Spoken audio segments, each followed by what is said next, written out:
Estamos, chicos. ¿Estamos? Sí. A ver, un momento. Estoy confirmando aquí.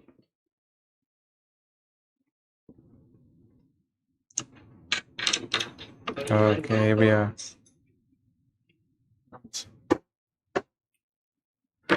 Illimar, here we are. Ciao a tutti, tutti frutti. Ciao a tutti ragazzi.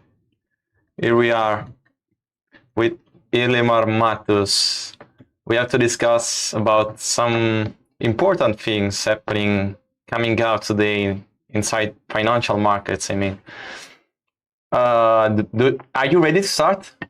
Yeah, I think today is like it's a pretty interesting day in that sense that sometimes you do this like live sessions and especially about trading and there's nothing really to talk about. Yeah. Like you just start thinking up like what to say, what not. And today is like a different scenario because there's like so much stuff happening and I think like the good thing also is that we actually traded earlier with Roberto and Nicola as well, like especially gold. And pound yen as well. So I will later show like what sort of like washing machine we have had today with gold. Like I was down on the day, now I'm up on the day, and so a lot of interesting stuff to share and talk about today. Yeah, sure. But first thing first, I want to start off with I think the most hot topic of the day. Musk leaving Doge. What do you think about? Don't you think this kind of movement should give to Trump presidency lack of confidence, lack of trust? I mean, what do you think about this kind of movement? How do the markets will react eventually? It's interesting that it's very strange because originally when Trump got elected, he started his presidential term. The market was kind of expecting, together with Elon Musk, that they will cut spending, they will streamline in general the government finances, operations, etc. So today, basically, Elon saying that he's leaving the government, he goes back to his own businesses.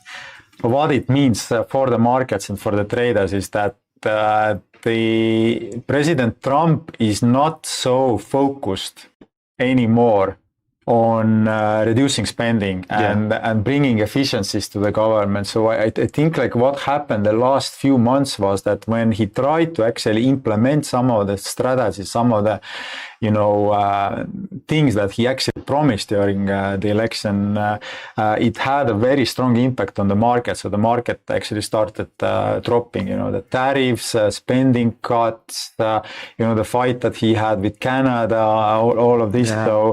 So slowly, they are now rolling back the things that they actually said they will do. And what it means for the markets is, so we have now understood two things. First of all, they are extremely fixated on the market. So whenever we have like some big drop on the markets, Trump comes in and tries to kind of smooth out the things.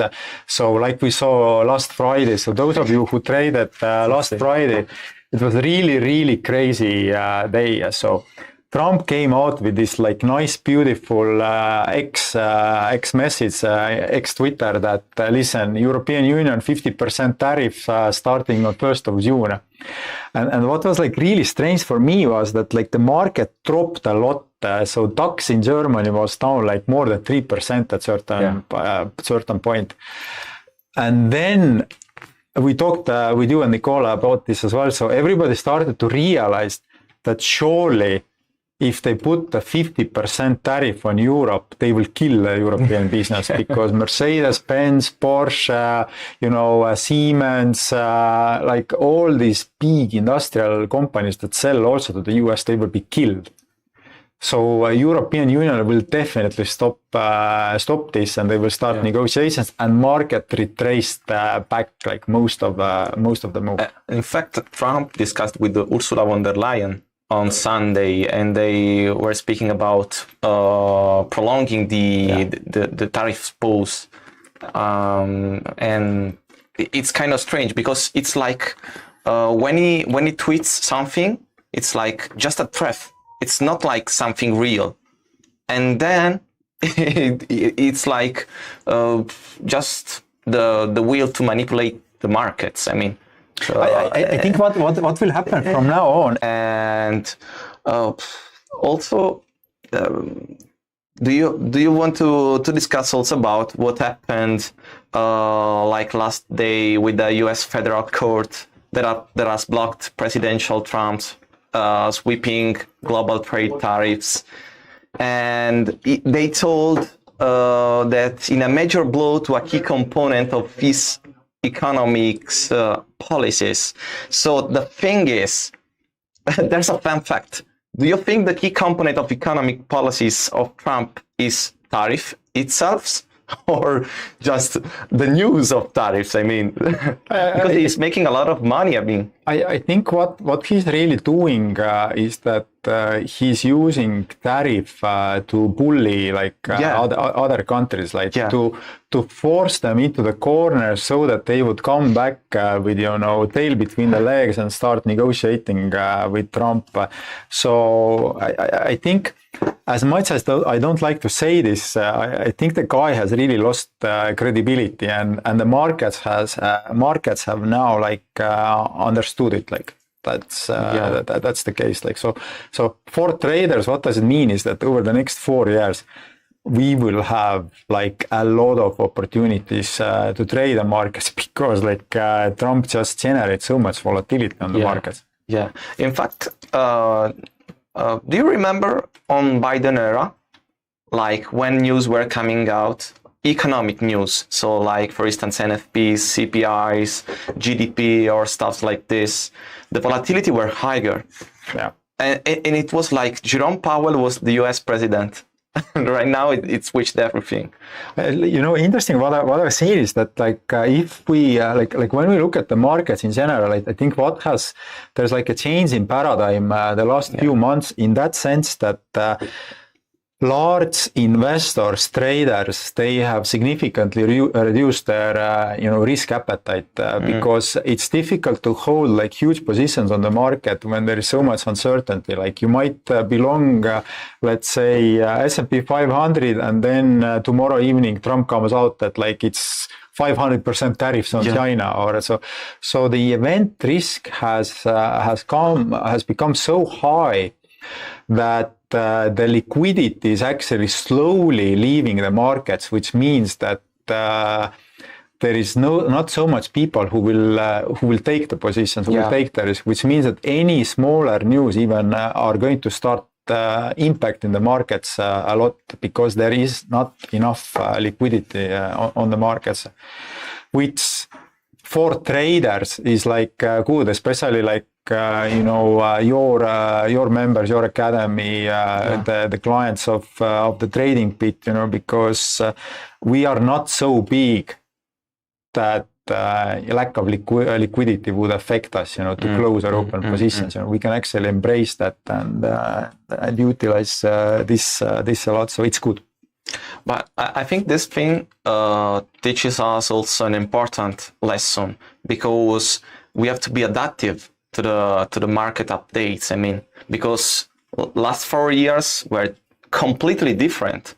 The market were completely different between compared to what's the market nowadays. I mean, so you have to always adjust your strategy, always adjust what you have to follow, your focus. Yeah. Because now the focus, it's only on what Trump is doing, on his decisions. I mean, before it was on what Powell were doing. I think it's really important for all the traders out there. It's risk management in such circumstances. What we see on the markets is extremely. I mean, risk management in general is very important, but in these market conditions, what we have today, it's super important. And in a couple of minutes we will jump into the live action on the market as well. So I will show some examples with gold, for example, overnight, or S&P 500. Whereas if you don't manage your risk properly, you're out. you're just out. You know what I noticed out with my strategy as well, with Bancomat, I mean? The thing I noticed... We talked that we don't name it as Bancomat. And we had to decide the new name, by the way. I'm so used to call it like this way. By the way, my strategy, okay? With my strategy, when I used to play stop losses in Biden era, they were smaller, like 20 pips, 30 pips, I mean in gold in general. Right now they are bigger, like 60 pips, 70 pips sometimes as well, from 50 to 70 pips. It happens. So the risk in general has to be adjusted right now to what are the market conditions, but as well you have a lot of opportunities to make tons of money. I mean, I think like gold is a good example in that sense that by the way, those who are viewing us right now, so we were kicked out of the gold market with Roberto, with Nicola, who is behind the scenes there, like because the market was so volatile that it just hit our stop losses, and then it retraced immediately. This is like, I mean, it's crazy what's been happening tonight in the gold market. So we'll show you shortly, shortly as well. But it gave us also some re-entries, fortunately. But tonight it gave us a stop loss as well.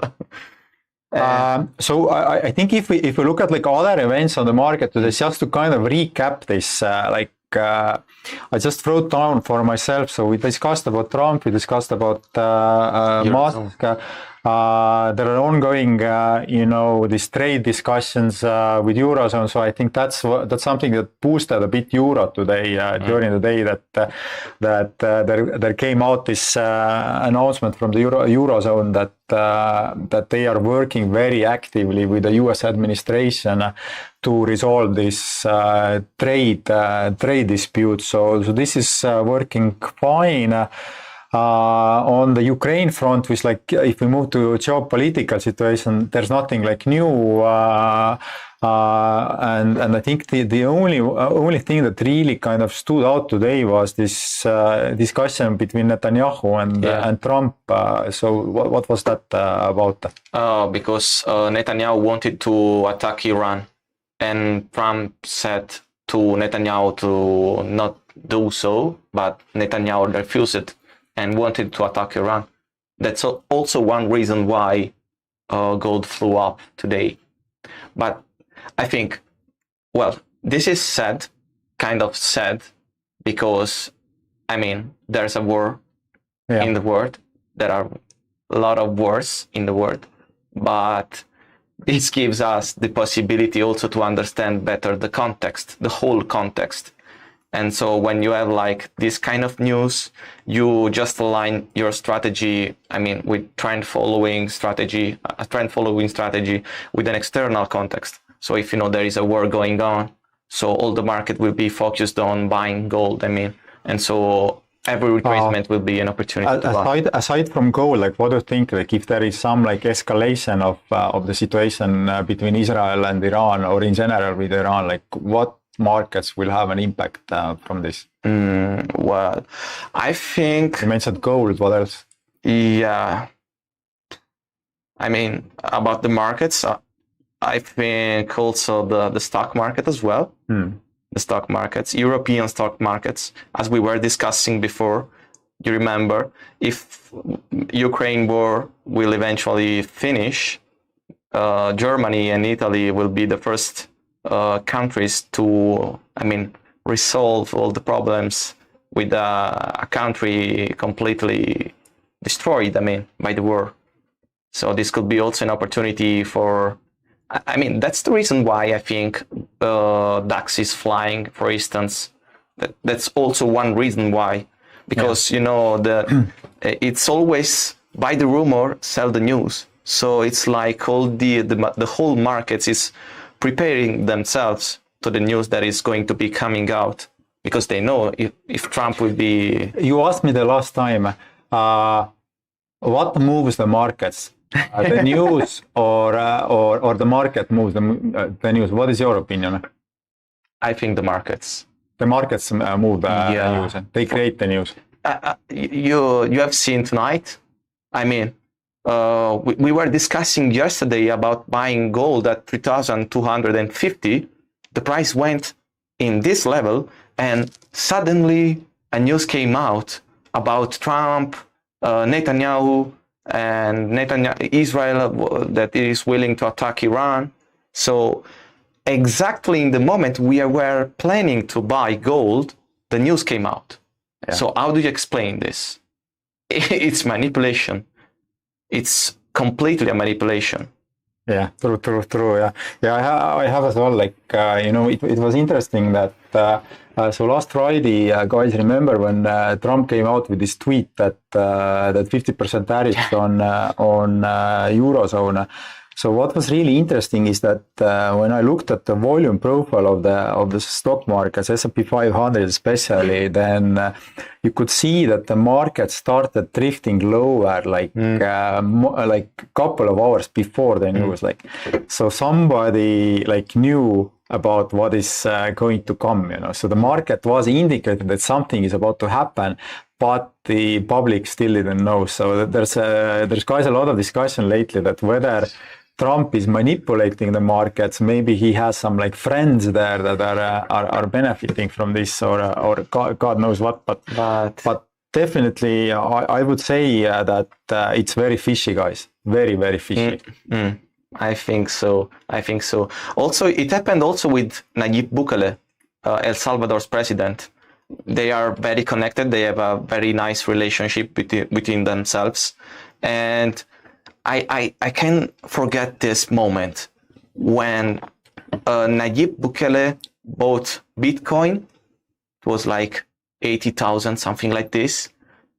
Then the day after, exactly the day after, Trump tweeted about US Treasury Reserve.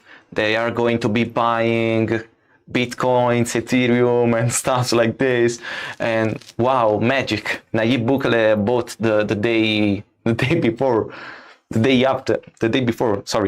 in a gap.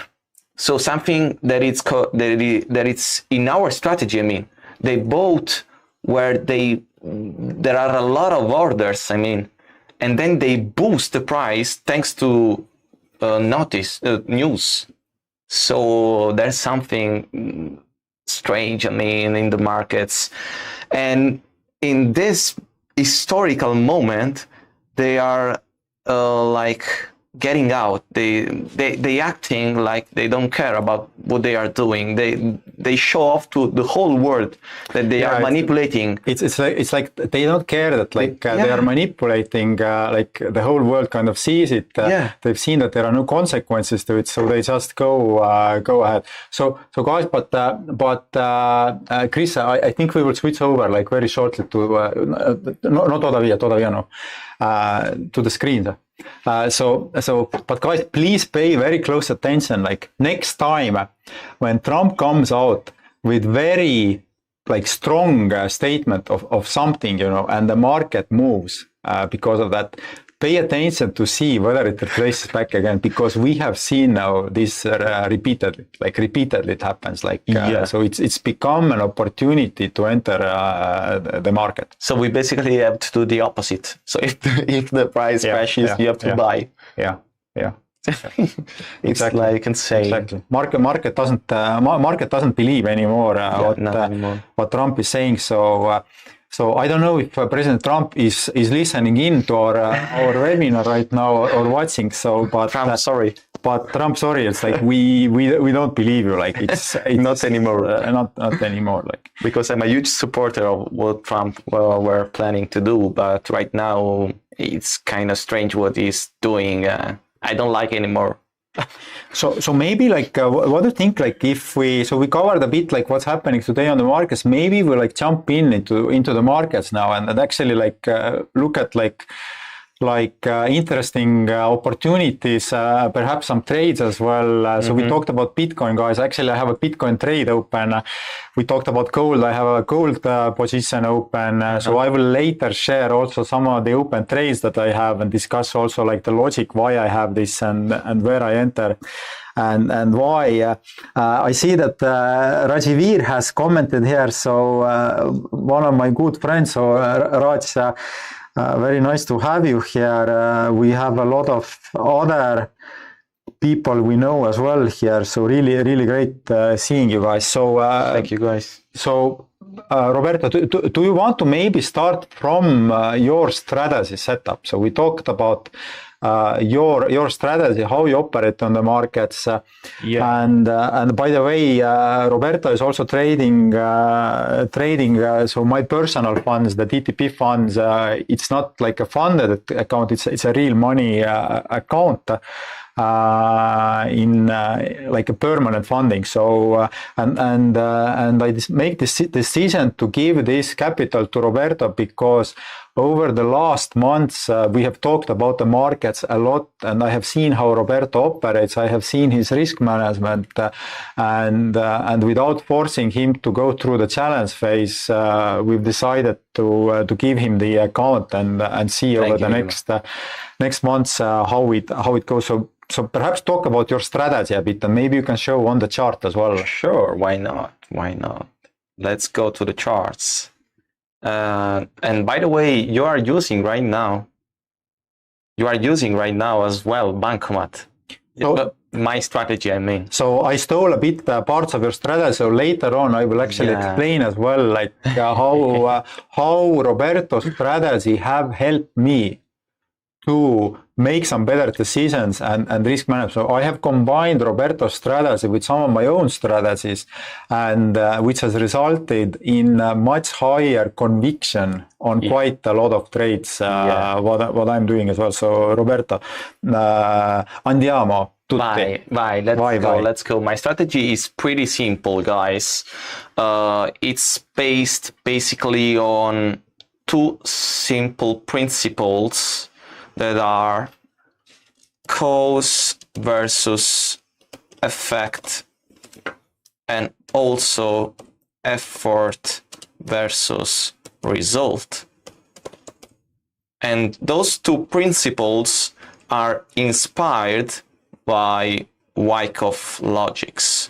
So for those who don't know who Wyckoff is a financial analyst, a very old financial analyst that in 1800 were analyzing the markets, the financial markets, and was asking himself how the institutions can make money off the financial markets. And he basically created a strategy that nowadays institutions are trading with. So basically what Wyckoff were saying is that they create some sort of prepared schemes inside the charts in order to accumulate or distribute counterparty in order to move the price up or down in terms of what's the trend is. And I have basically redefined my strategy. I basically redefined what Wyckoff were explaining in a simple way. So for instance, I brought you an example here, and I basically, so for those who don't know what supply and demand zone is, a supply level is just basically the last green candle before a huge drop downward. And a demand level, it's basically the last red candle before a huge upward movement. So basically in those candles, it resides a lot of orders. So you are looking for like the initiation is some specific candle. So maybe you show to the guys like what type of candle you are looking for. Yeah, for this kind of candles. So like this one, the green candle before the huge drop, and then I wait for the mitigation of this level. So I want institution, retail traders, and all the people inside the markets withdrawing the money outside this kind of supply levels.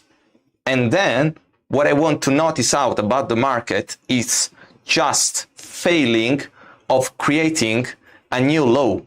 So for instance, if this green candle has generated a low, then the supply level has to generate a new result. So a new low, a low lower than this one, okay? And then if the price fails to create a new low, I have an opportunity to buy. Like this, for instance.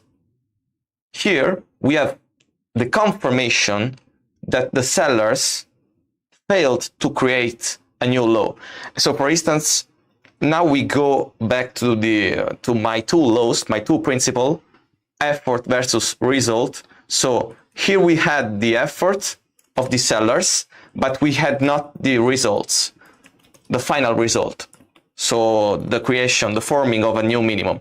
And at this moment, when I have not the final result by the sellers, I understand basically that the sellers are getting weaker and that the buyers are going to kick in, and I want to buy. And here I understand that the market makers, the big institutions like you, Illimar, are going to kick in to join inside the markets and are willing to buy or also to sell. So this is like an example. So like, look how the price is flying. Okay, can you talk a bit like about let's say the take profits and like stop losses? So like how do you look for these? Like what levels are you like putting it and what's the logic? Yes. So for instance, if I buy after this engulfing level, so let's go back. So if I buy to this engulfing level, there are two different logics. The first one, the easiest one, is entering after this engulfing, placing simply the stop loss below the engulfing, and then following the structure. So maybe placing the take profit over the new hikes, because I know that sellers are not going to participate anymore inside the markets. I mean, so it's easy for me to understand that the price is going to create a new high. Okay, so basically I just want to place the stop loss, the take profit over new hikes. If I catch like the right discount level, I mean, so this is what I make. So you put stop loss just below that, and it can be actually quite tight stop loss. It doesn't have to be very far away. It depends on the time frame. I mean, because this is an example that I'm showing you on a daily chart, but it can happen as well on 5-minute charts, 15-minute charts, and so on. It depends on your approach, your personal approach. I mean, if you are much more inclined to make scalping or something like this, something quicker, then you have to place your stop losses and you have to look at 5-minute chart. I maybe want to add one thing that like so the strategy that Roberto has, it's I think you said it very rightly that it depends a lot on the profile of the person. So if you have just time, once a week to check the markets, then you can actually look at these setups on like a weekly or a daily basis. Like, but I have actually personally tried and tested this strategy, for a couple of weeks on 5-minute. And it actually works. But the key there is that you have to look for key levels on the daily or 4-hourly chart. So this is the key. Yeah. And by the way, it's not only about the strategy of Roberto, but in general, when you trade the markets, you have to understand what are the key levels of each specific market. So you can look at from the technical perspective. You can look at for example, I use EMAs a lot to check the key levels. I use a lot weekly charts. Roberto was, for example, very surprised that I even use quarterly charts. Monthly charts as well. So, for example, when I trade like long term on the cocoa and orange juice, I look at quarterly charts, which kind of shows the the fundamental momentum on the market, Yeah. So is this another setup that you want to show us? I wanted to show this setup because this is maybe like one of my favorite trades I ever took. You know why? Because here you can simply look this chart and understand that behind this chart you have a Wyckoff scheme. So let's assume that the supply level, we call it like, Wyckoff used to call it like preliminary support. And then, so this is the supply level, okay? So after the preliminary support, we have a huge drop. And Wyckoff calls this huge drop selling climax. So this is the SC, selling climax. After the selling climax, we have an automatic reaction. It's called AR. And this is like this bit of retracement, So this is the AR. And then we have the secondary test. So this is the ST. Oh, sorry. By the way, after the secondary test, we have the sign of strength, the first sign of strength, that is simply the mitigation of the supply level, of this level, okay? After this level, this mitigation, we have a secondary test number 2. And this is not about me. Those kind of levels and names are created by Wyckoff, not by me, okay? I just memorized all the movements.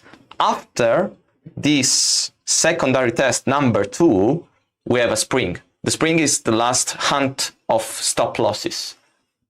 Do you know what it's cool? That here I am writing, I wrote all the Wyckoff schemes and all the names, blah, blah, blah. If I switch time frame, I can show you very well that this is one of my strategy. How can I call it? You could call it Roberto's strategy. Roberto's strategy. This is Roberto's strategy. Look, this is the supply level, the huge impulse, the retracement back to the supply level. Then here we have the effort, so the push down. And then we have the failure of creating a new minimum. So basically, what I have created is just simplifying Wyckoff methods. So you can check also by line chart.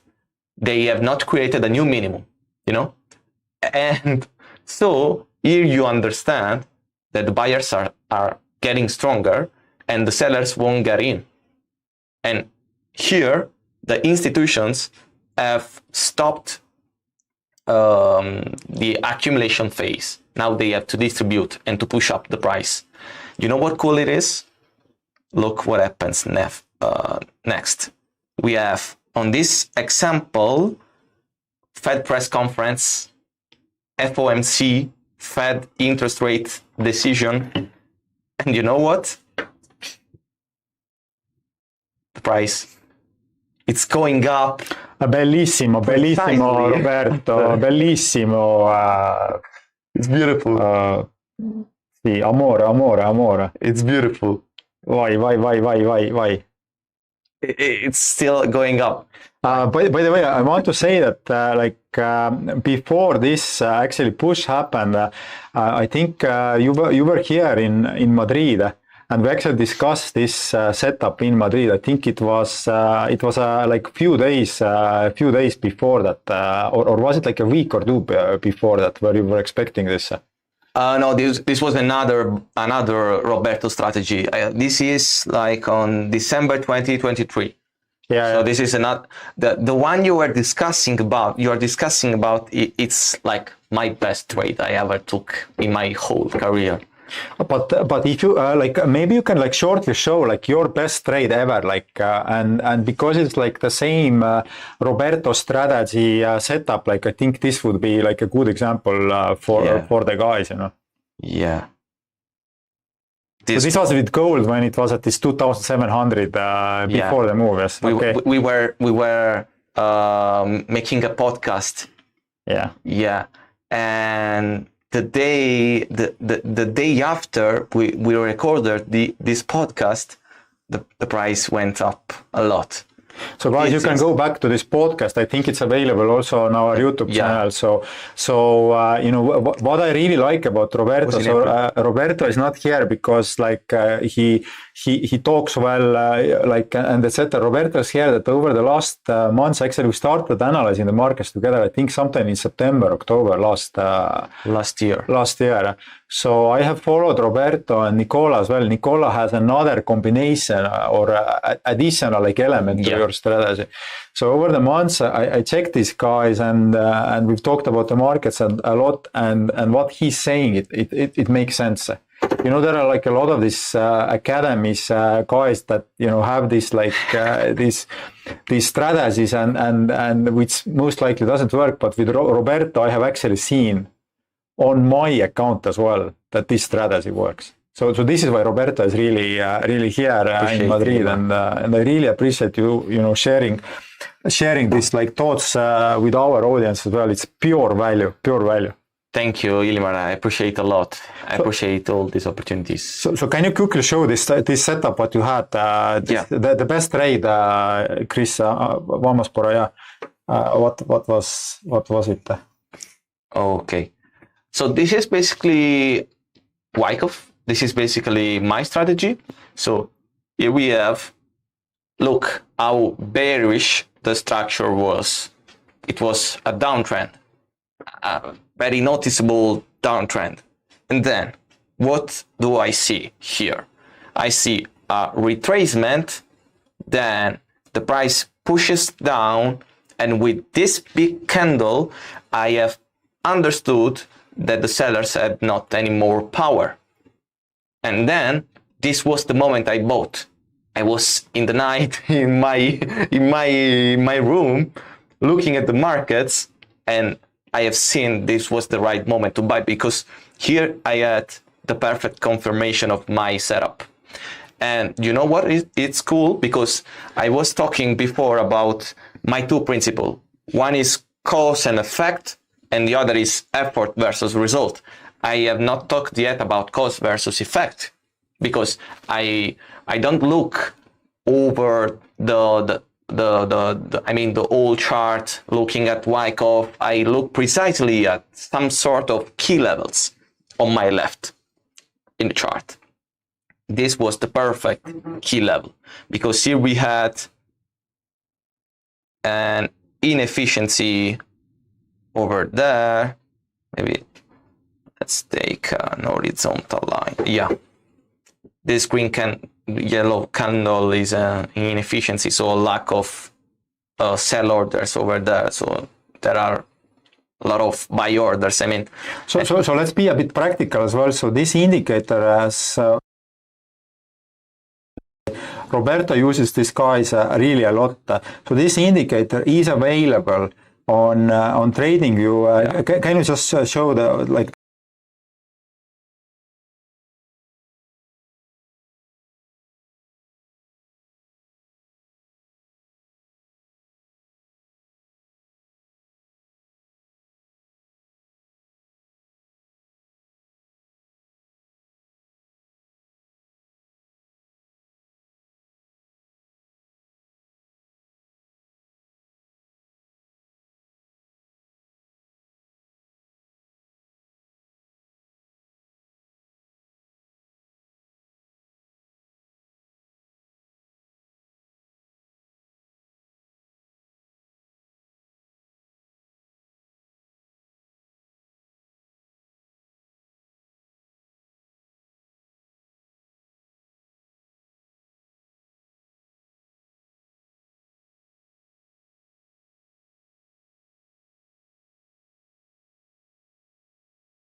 Oh, some people left.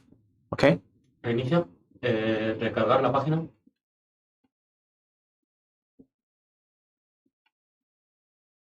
Estamos Illimar. Estamos aquí. Okay, so guys, you can hear us. Yes. I think so. Okay. Working. Perfect. Okay, so Roberto asked me so I've known Roberto's strategy for some time. By the way, guys, I really like to tell you that you're awesome in that sense that you are very proactive and really pleasure to have you guys in the audience. It's great. Yeah. So Roberto asked me how his strategy has affected my strategy, and it has affected in that sense that I have seen that when let's say I'm in a short position. And I have checked only the buy bankomat. I haven't tried the short bankomat. So when I start seeing on 1 hour or 4 hour charts the bankomat setup, it means that the short position I have, it's probably time to reduce the risk. So market is probably going to start retracing. And the other thing is that it has actually, I mentioned earlier that the 5-minute chart, so a couple of weeks now I have traded basically your strategy on a 5-minute chart and traded the instruments where I have an open position. So do you want to show? So I will just, Chris, puede compartir mi pantalla. Estamos. Vale. So you guys see my screen, yes? So over the last, since April, I have had a long position in pound yen.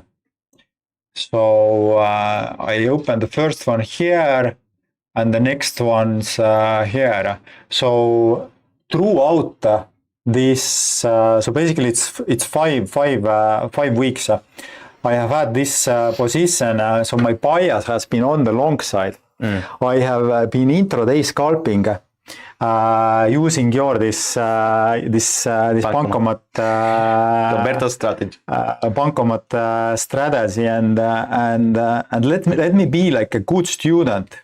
Yeah.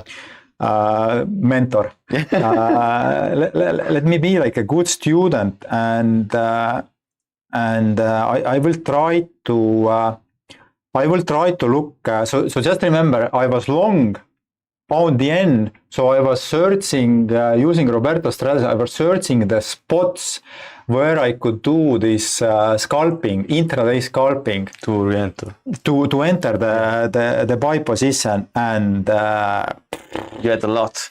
And mamma mia, this is how we so it was insane. So we start seeing here, okay, Roberto. Yeah, I see. So this was beautiful. So big drop. Yeah. Retracement. Yeah. Touches the same area. Yeah. Pulls back, but you see that the sellers are weak, so the market is buying it back. So. And you have failure.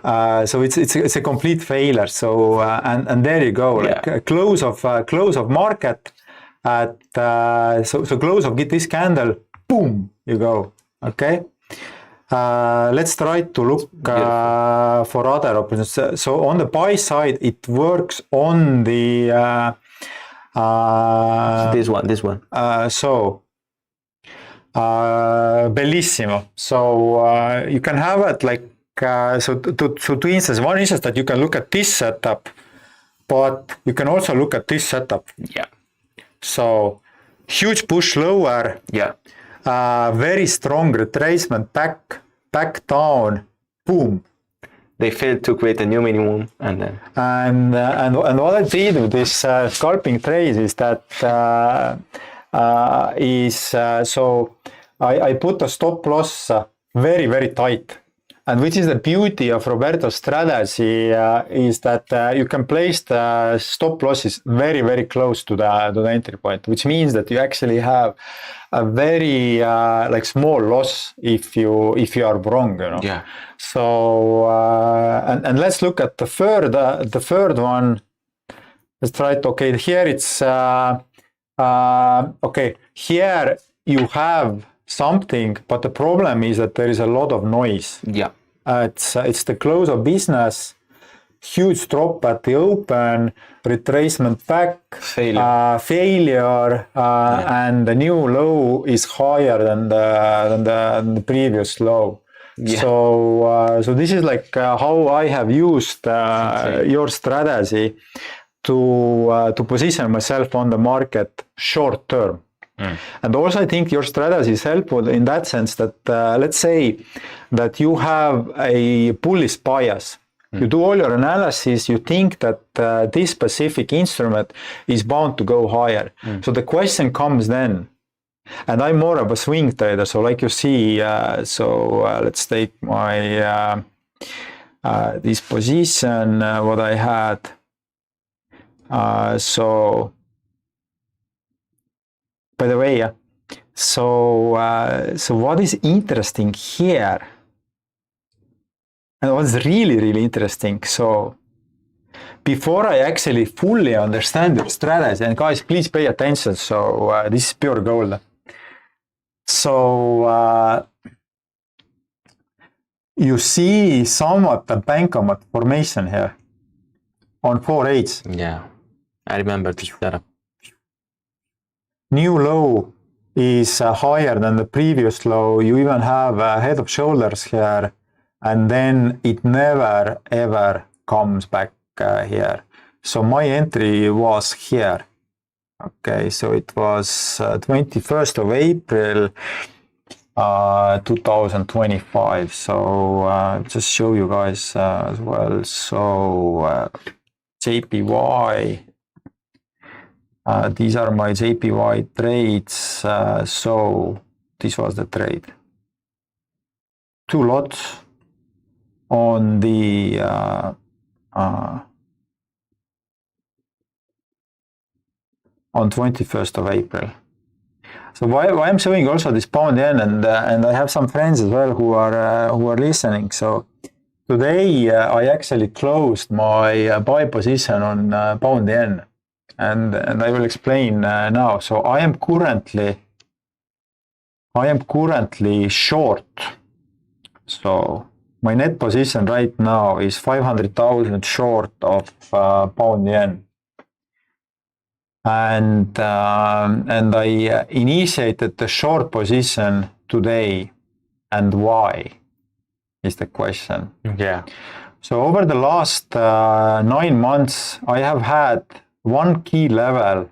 And remember, I mentioned that when you do trading, the first thing I recommend you guys doing is to understand what are the key levels of your market. And when you look at the pound yen, let's look at this, guys.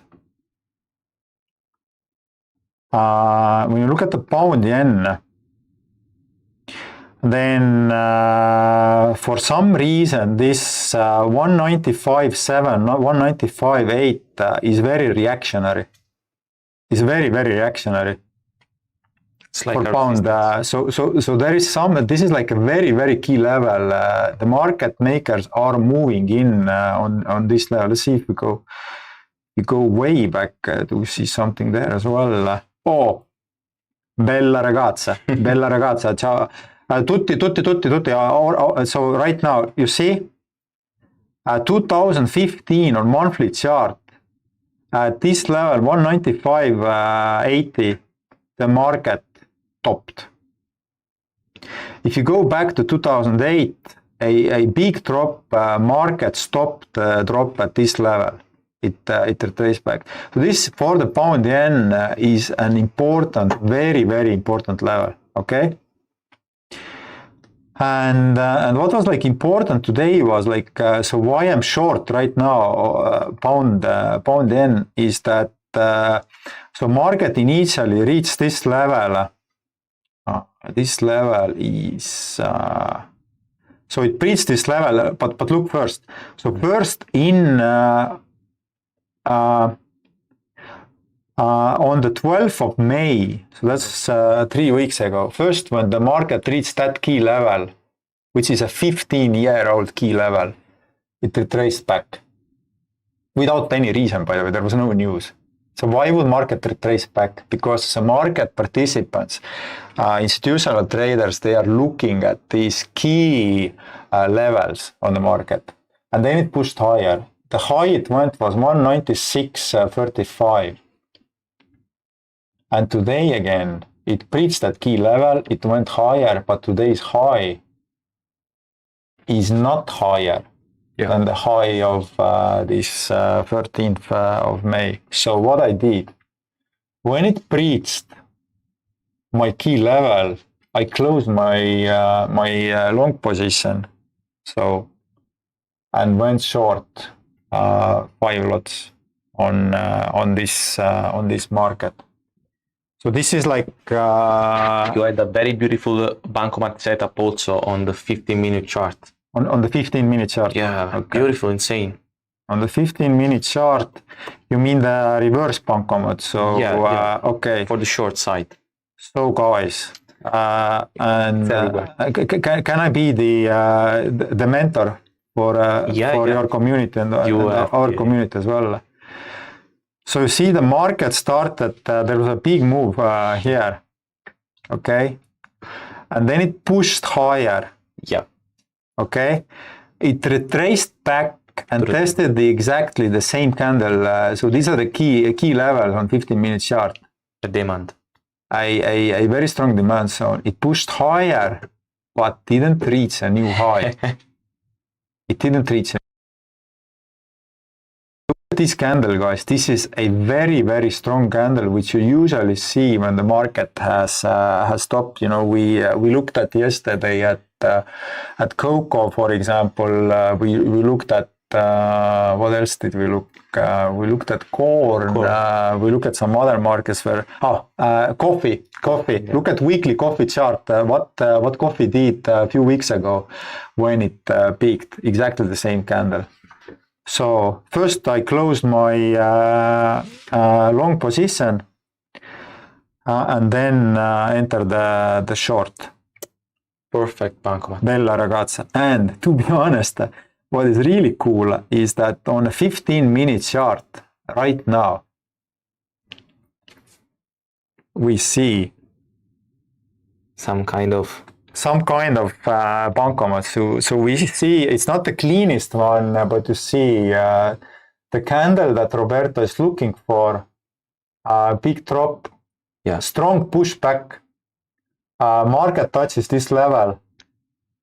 We have to have the confirmation yet of the failure. But let's look at this level, guys. Okay, let's look at this level. So let's take let's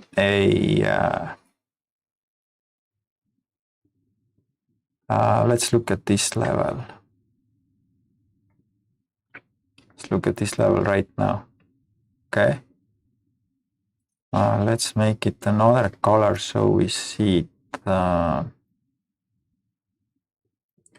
6 points. I want to show you. Okay, let's look if this level is in any way important level.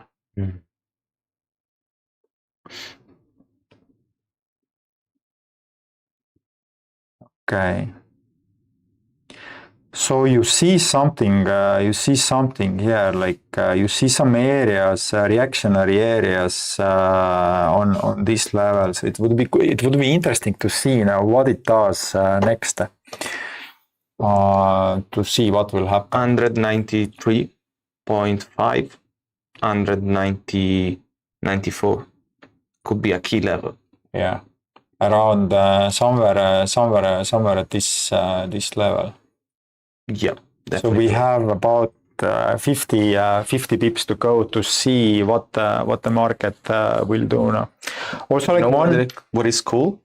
Yeah, you want to see it? Sì, certo. Okay, Chris.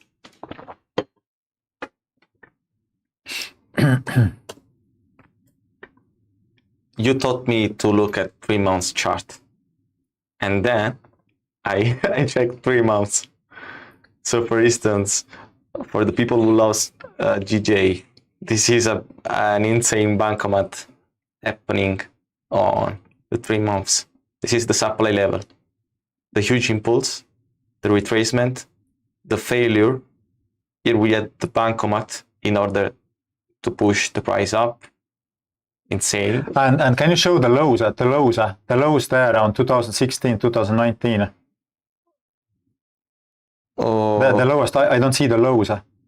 you don't see the low.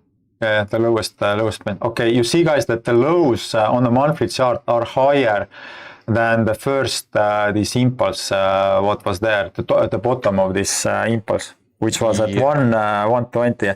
And by the way, I have one friend, Raj, who's actually watching us as well. So remember we talked about this short or long on pound yen. So this is like one of the reasons why like very long term, let's say 6-12 months, I think the markets will try to go higher. Completely agree with you. It's a very, very strong bullish setup. So I'm short right now 5 lots. So my stop loss is at the entry.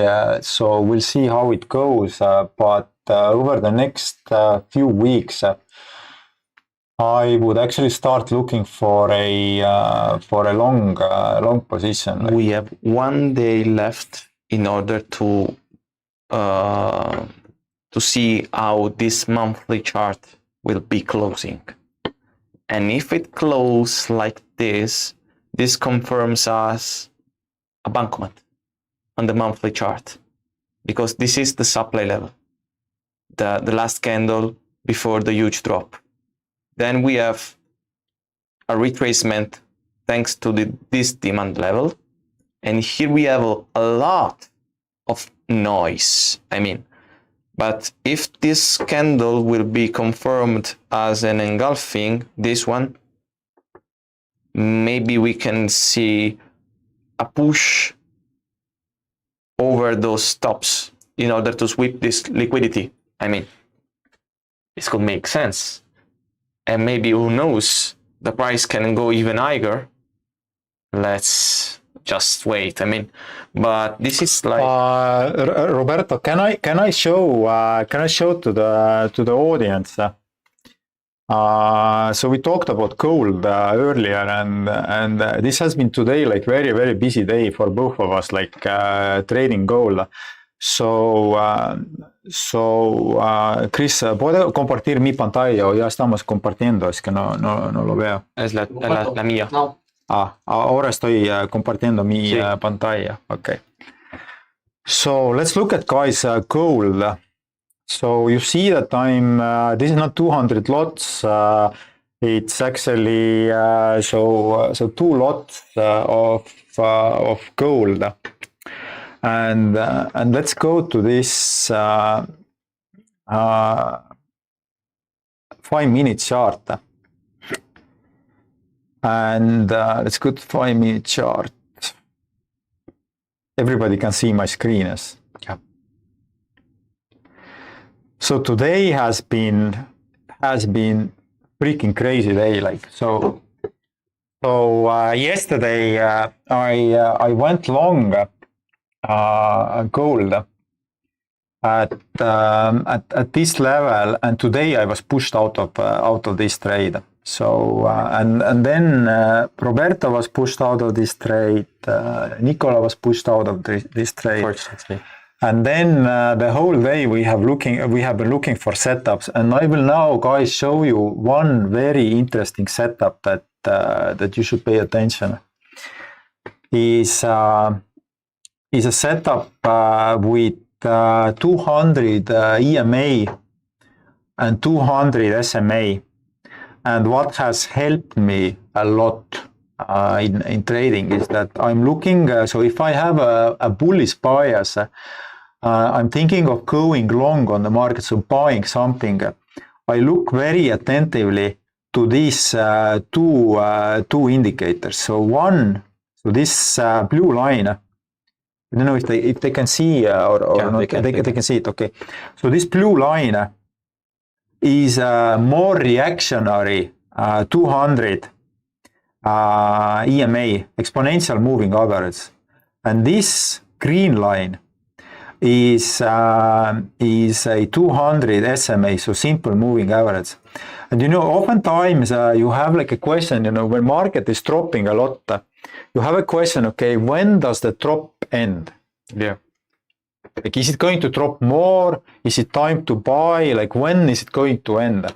And this is like the perfect indicator for you to tell that the market direction, like this huge like push, is about to end. And this is the moment when the 200 EMA, more reactionary moving average, is crossing the 200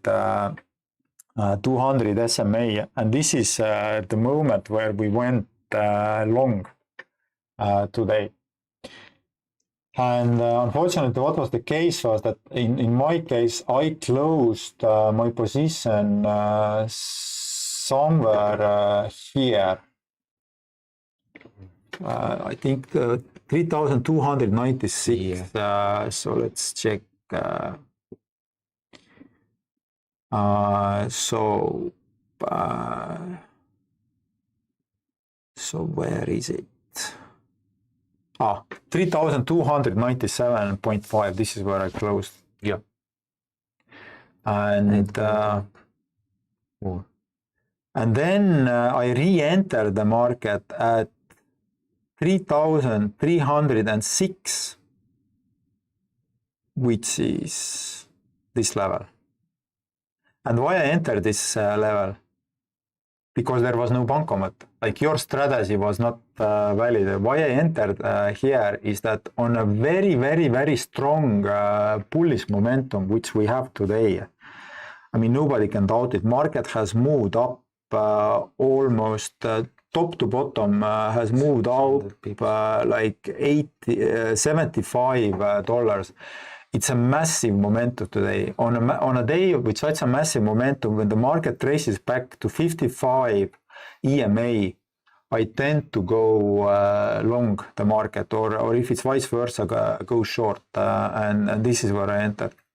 Then here, because it reached important level, you see here that there was a lot of this basura, I call in Spanish, a lot of this washing machine. I closed 3 lots here, 3 lots, and I'm still long out of this 500. I'm long this 2 lots of gold now. But the problem with this trade for me today is that it has taken me this painful whole day to come out of the loss on the stop loss that I take. That's like painful. Yeah. But of course, if the markets had moved much lower, the stop loss protected me. So guys, always put the limits of where you want the position to close. I want to show you out also how I take my bankomat and how I took my stop losses, because very often people only shows their victories, but we have to show also our losses. I mean, and I was up. You want to share the screen, yes? Yeah. Yeah, I'm already sharing. Vale. Look, guys, because we were discussing yesterday about buying at 3,250, and when the price reached out this level, you can see it reached 3,250. Then I waited for a bankomat forming on the 5-minute chart. So look, it was perfect, brilliant. But then eventually the market makers decided to stop me out. I went to sleep, and then they formed a new bankomat here, just to take my stop losses and maybe some other stop losses. I mean, joking apart, this was the setup. Supply level, then impulse going to mitigate the level, the key level we were discussing, then retracement, and then here we had like the first failure of creating a new minimum. Here we had the second one, and then in this moment, in this exact moment, the strategy didn't play it out. But then it worked out after. I was sleeping at that moment, so I took this stop loss and amen. I mean, and this can happen sometimes, but stop losses are your parachute. I mean, they can save your life, they can save your capital, your equity. So it's very important to place stop losses. And in general, I would have because I definitely joined inside the very, very, very bottom of the price, and at this time on this level I was forced to place the stop loss below the low, because sometimes I do also another approach. I mean, I look at Bankomat as a confirmation, and then I place my stop losses below the low of the key level I've seen on the higher time frames. But this was the time, because imagine I join here, okay, with this engulfing, and then go back to the 4-hour chart. I had to place the stop loss here. The risk was insane. Imagine if the price would ever have touched this level. So, by the way, can I ask you like a very maybe not very smart question, but you know, everybody has a different setup on the chart. So, yeah. For example, so my bearish candle is red, like, but you have this black. Why not use red? It's just out of curiosity. Well, it's a very nice question, and the answer is very simple, because the red color means danger for my brain. I don't want to see danger, because you know, some of traders are very inclined to trade long positions rather than trading short positions.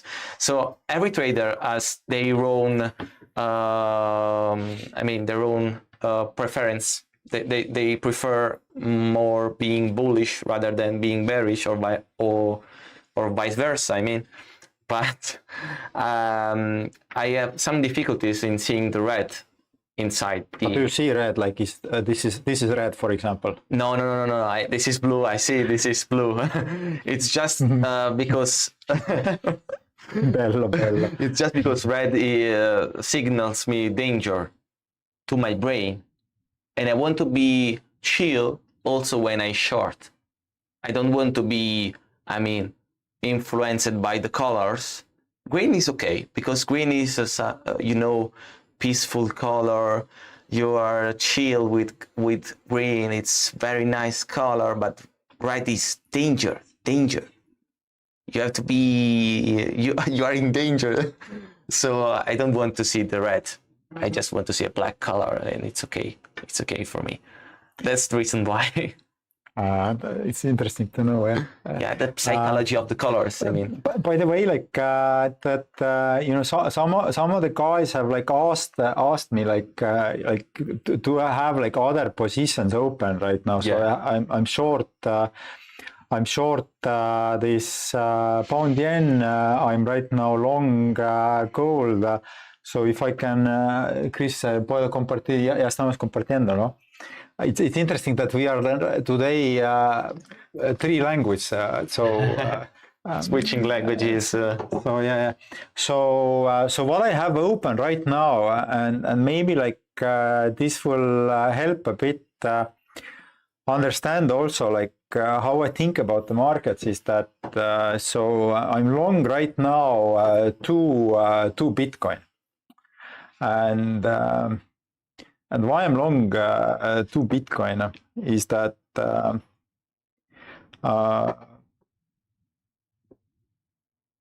reason being is that there are a lot of people talking that Bitcoin has peaked and there's nothing more to go, etc. So I'm long because there has never been a multi-year bull market that ends with the setup that we have today. the chart setup that we have today, no multi-month, multi-year bull market ends in this setup. So what I'm thinking is that Bitcoin will probably have to go higher. We checked Fibonacci as well, by the way, the other day. So it's interesting that we both agree with Roberto that probably Bitcoin should go to the level 120, 125. 25, yeah. So this is the level I'm kind of expecting. Insane. And the other reason is that it's more like a fundamental reason. So American President Trump is extremely bullish on crypto. A lot of my friends are extremely bullish on crypto.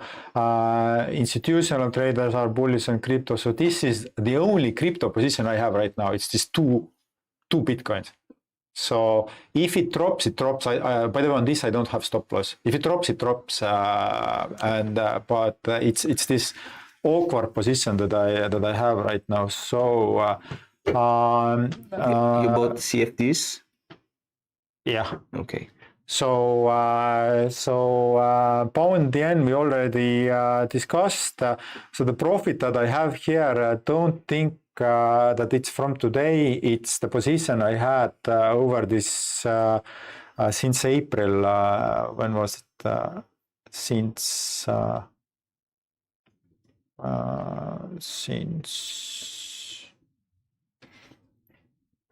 this is the profit from these trades primarily. So the short that I initiated today, the short position has returned 3,800 so far today. Okay. Then I'm long gold, but it's just 2 lots, so that's not a lot. Then I'm also short these pound yen put options at the level of 191.50. So my logic is that if the pound yen will drop to that level, I'm perfectly fine to take the delivery and actually buy pound yen at that level. Plus I'm half hedged because I'm 5 lots short right now pound yen. So this is an opportunity for me to create additional revenue by shorting the option. So trade desk is just like a notification of one trade that actually was given to me by one very successful trader in Estonia whose name is Egert. So he's trading my money as well in my family office. So he mentioned this stock, and I just bought one stock of this stock because I wanted to see like how does it go. My biggest profit right now is actually cocoa. So cocoa is really interesting. Those of you who know me more longer, you know that I'm trading cocoa quite a lot. I don't have a big position, but it also, I wanted to show this trade to you to illustrate that trading to be profitable and to make money, you don't have to have big positions. Yeah. So this account that I'm showing, it's the smallest account that I have for trading. So and you see I have only 4 lots, so 4 futures contracts short. And why I entered this short is because market reached an extremely critical level for cocoa. This is where the market peaked. This level never reached a new high. And you could see already here on the volume profile of the market that the bulls were struggling a lot here. So I started shorting here. Just 4 contracts. Just 4 contracts, guy. Not 400, not 40, 4 contracts. And on top of that, I shorted puts. So you see there's a $20,000 lot. So it's a hedge position of this position. Is this position. So I'm short again 4 contracts of September 9,000 puts, which means that if the market reaches that level or goes below, and today it actually went lower than that, I have to buy 4 contracts. But since I'm already short 4 contracts, then the net is 0. So it's a perfectly hedged position. Yeah. Then I'm also short S&P 500 put options at the level of 5,600, 5,650, which is this level here. And the logic is that if the S&P 500 should drop to that level, actually by this Friday, which is actually unlikely, then I would take the delivery and buy S&P 500, which would be the perfect entry. Yeah, it's a gap. But because the market will not reach that level, I will cash in. So my profit will be the premium, option premium that I got when I shorted the option. The other position I have is short gold call options. By the way, options is something that is a bit outside of the scope of your community, outside of the scope that we offer at Trading Pit. We do offer options on Tickmill side, so you can trade options there. But futures options is one of the key strategies that I use on all of the accounts that I trade. You have to explain it better in the bootcamp when you come in Napoli.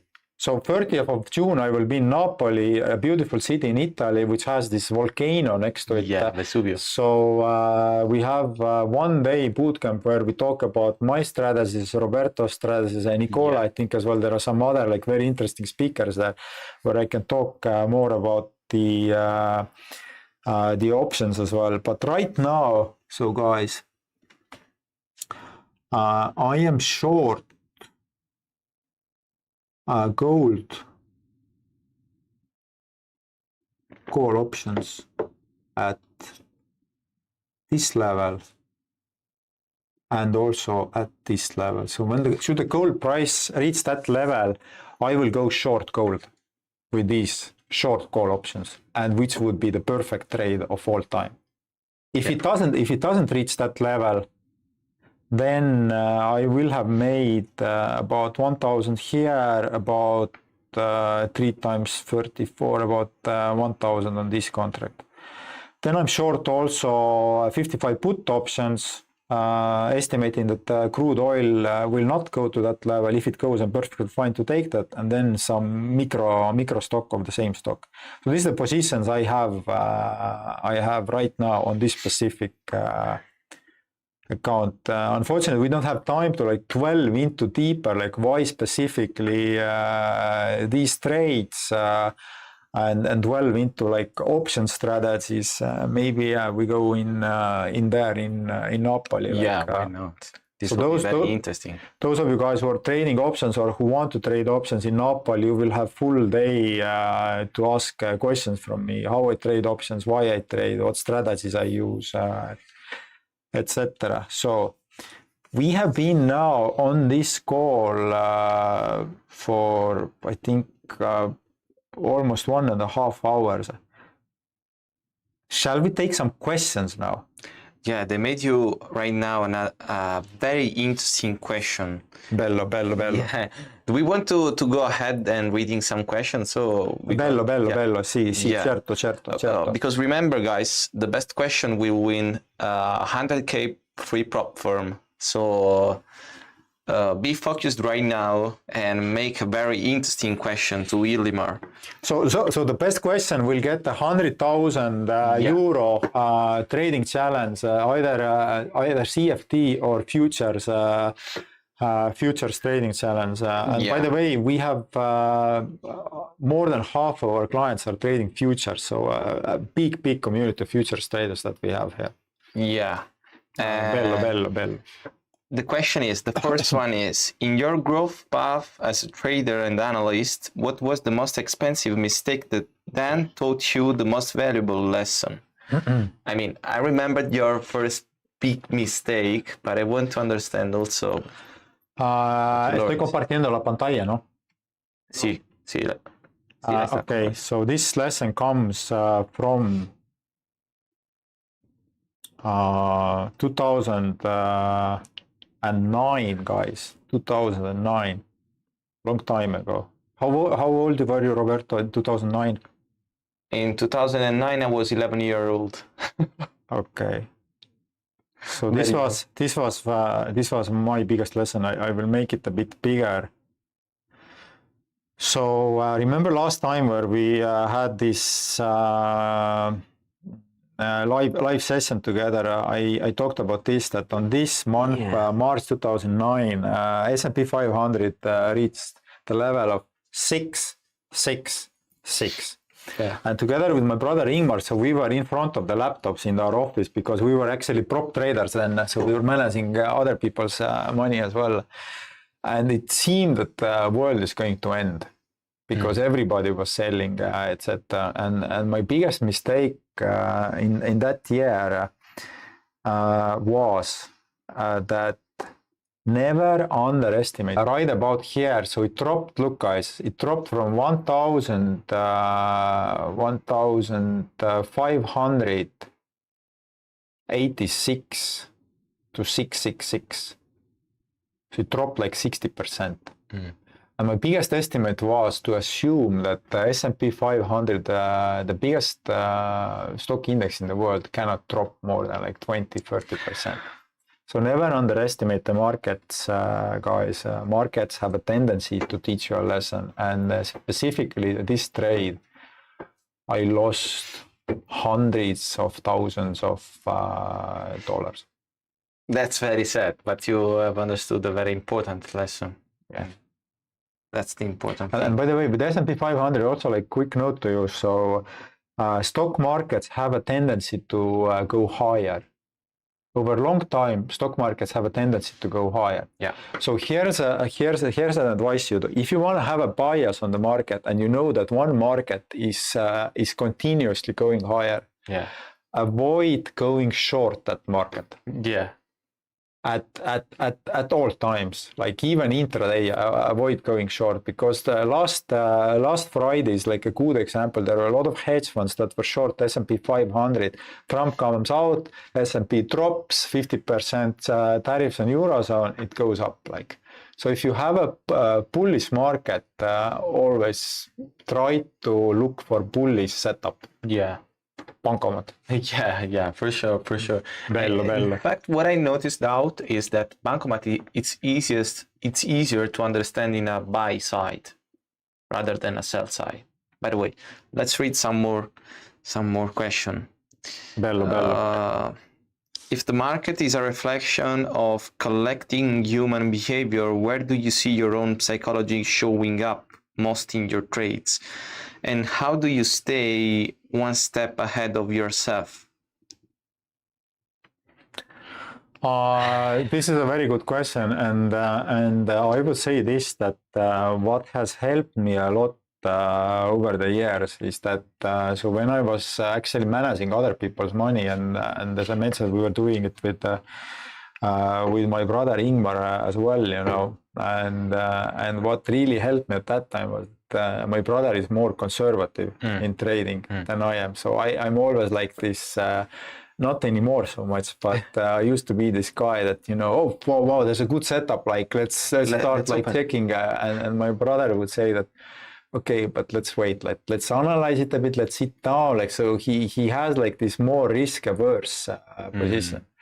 And then what I have now is like a good community around me. So I talk a lot to other traders. I love to talk to other traders who are like yourself, you know, you are trading professionally. That, you know, today actually a good example. So we were talking with Roberto and Nicola that gold was going higher. Yeah. And I asked that, what do you think, like, because the momentum is so strong today with gold, like maybe let's do like a quick this long. Yeah. And Roberto was telling me that let's relax, let's calm down, let's look for a retracement, etc. So, and then we waited and we entered. I think we entered both at the same time. So you at 3,305, I entered gold today. Todavía estoy compartiendo mi pantalla, ¿no? Correcto. Sí, so Roberto entered 3,305 and I entered gold at 3,306 today. Very nice position. So but look at so So we were discussing with Roberto, like somewhere here, like because you could start seeing already some washing machine, and then Roberto said that okay, let's wait for a retracement, like let's wait for some key level.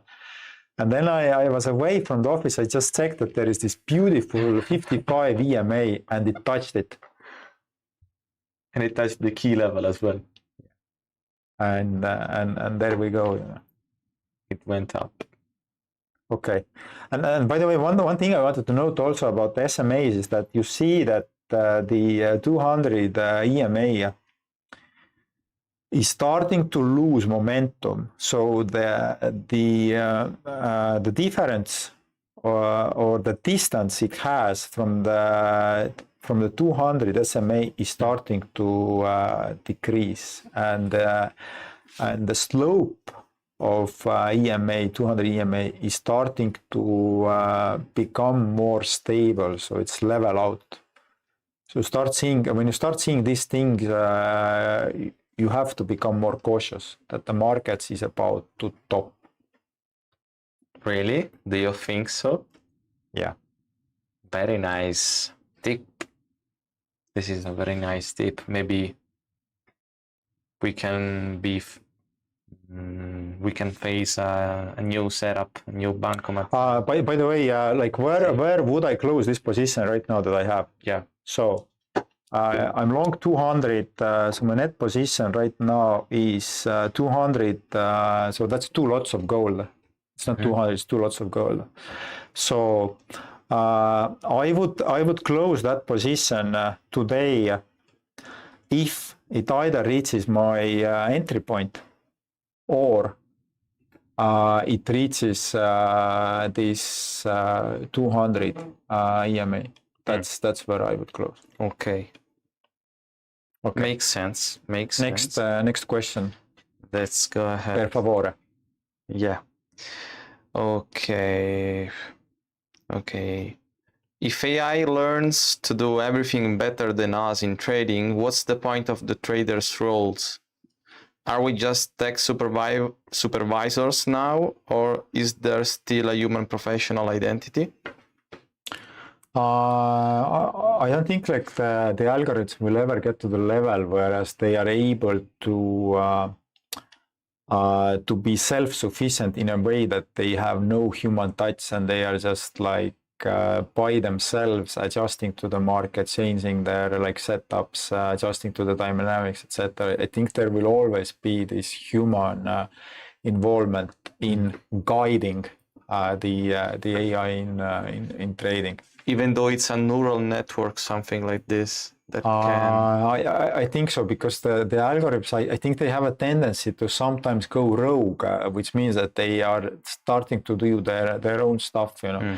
So you always have to have this human being that will either have the skill switch that it switches it off, or it monitors its performance. So for example, some of the larger hedge funds that are quant driven, they have quant strategies mostly.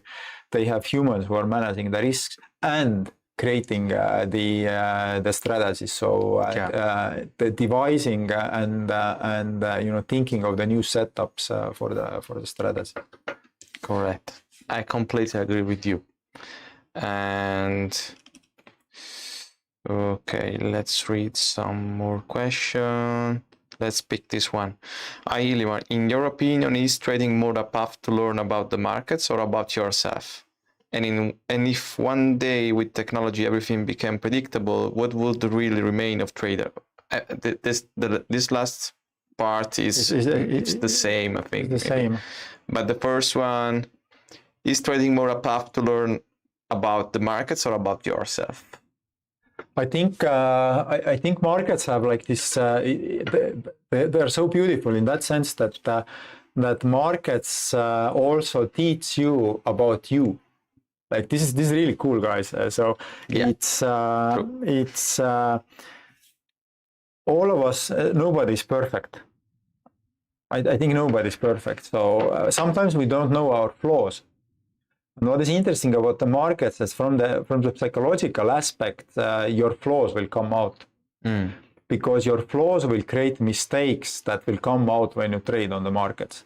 So like I mentioned earlier, so my flow initially was that I was like too enthusiastic about the markets, like too often jumping on some setups, etc. So this is something that the markets teach me, and they teach me also to be more patient. Patience and the markets, they go together. The more patient you are, the better you are as a trader.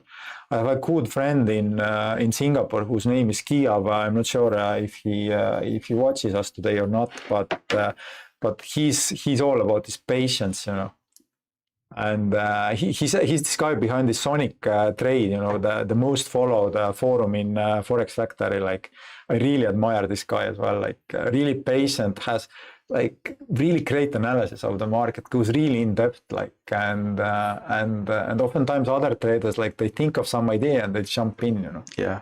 And it's very fast. It's too fast, Yeah. And the third thing, what I would say that markets have teach me is to be humble.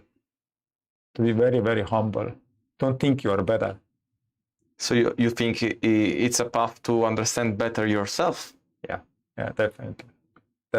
And then by understanding better yourself, you can become profitable in the markets as well. Exactly. And you can actually improve yourself, like find your mistakes psychologically, and then pay more attention to these faults or mistake in your real life as well, True. And like this is like really good stuff. Like, in psychology, they always say that consciousness is the key to be healthier. Yeah. And I think it's the same here, because if you are aware about your mistake, you are not going to be doing them anymore, repeating them anymore. And so I'm completely agree with you. It's correct. I had the tendency back then to force the market when I was younger, and to be like more a gambler. I mean, let's open. Let's look for the best opportunity that can change your life forever. This was my first approach when I was younger, when I was like 18 years old. So I was very young at that time, at that age. And this taught me a very important lesson, that I had to focus more on the process, on building skills and understanding better myself, and how to avoid this kind of mistakes, because slow progress is still progress. I mean, what I would also add is that oftentimes I'm being asked, like, okay, can anybody become successful on the market? Like, and I'm quite sure that we have a lot of like viewers right now that who are listening and watching us, is that there are very different profiles. Like, we could be having from engineers to firefighters, from teachers to business people to lawyers, etc. And my answer is this, that all of you who are listening and watching us right now, all of you have inside you what it takes to become successful in trading. But you have to put in the effort. Like, none of you will become successful if you just think like you watched over this webinar today and you jump into the markets and you will not become successful. You have to put in the hard work. You have to surround yourself with other traders. True. You have to look for mentors, etc. And I think the second like important part is you have to have passion. Like, my passion is the markets. I've been on the financial markets for so many years that it's just I love the markets. Like, I love reading the news. I like talking to you. I'm since 1997 on the markets, but I learned a new strategy when we started talking to each other over the internet. It wasn't like Tinder or anything. It was like, I think Instagram, or where did we Instagram. hooked up, and I learned a new strategy. And I don't know, I hope that maybe you guys, like together with Nicola as well, maybe you have learned something from me as well, you know. A lot. So when traders meet each other and when they're open, you learn new stuff. So it's like constant evolution, like even for me and probably for you as well, you know. Yeah. But passion is important. Yeah, completely agree. That was a nice question. Let's read some more. I think this one is kind of the same. Illimar, what are the psychological aspects of trading that you feel are most crucial to long-term success, and how can they be cultivated? It's a good it's a good question, and to be honest, here I have to say something quite sad as well, in that sense that a person who is extremely impulsive, who is has aggressive mentality, who is like this person, he will have very hard time becoming successful. True. The most successful traders in the world, and I'm not talking about hedge fund guys, I'm talking about like you, me, guys, Chris, who is behind the camera here. The most successful traders are the guys who have a stable mental state and mindset. So and you notice them, like I often like go to these trading events, and there's a guy, that comes in, like he doesn't know where he is, like he's like talking constantly and etc. And then comes a guy like you, for example. When we first met, like Roberto is extremely calm, for an Italian, by the way. I don't know if you are Italian or not, but you're too calm for Italian. And so calm, stable mindset, like this is very, very important, and systematic approach. You have to think about the things, why they happen, and analyze this and understand the logic behind something. This is also the reason why I discovered Bancomat. When I discovered the strategy, I used to trade in a different way back then, and I was asking myself the reason why it wasn't working anymore. The market was changing, mutating. So I was asking myself why it's happening something different to what I was used to see every time inside the market. And that's the reason why I discovered Bancomat. And now I created the strategy. So it's very important to... So the word we have to use is curiosity. Yeah. Curiosity. So you have to be curious about the things, why they happen. Like for example, I don't know si estamos compartiendo mi pantalla o no. Estamos. Sí. So for example, like to me, like what was the biggest question and why I asked, like when we met in the office in the morning, was that perché? Like why gold started moving here? So it had a big drop. The tariffs were off. The court decided in the US that the tariffs are off, that Trump doesn't have the power. Markets drop. Why it suddenly started moving up? Like why? Yeah. Curiosity, like this is what drives good traders, that you have to be constantly curious. Yeah, curious and not chasing instant gratification, as we were mentioning in one of our last podcast, because you have to open the trade because you have to feel this kind of adrenaline. Absolutely. I was talking about this with Nicola yesterday, and I was talking about, because like this month I took only 7 positions, 7 trades in 1 month. In just 1 month, I took 7 trades, and I was talking about how do you feel comfortable, and do you feel satisfied by opening just 7 trades?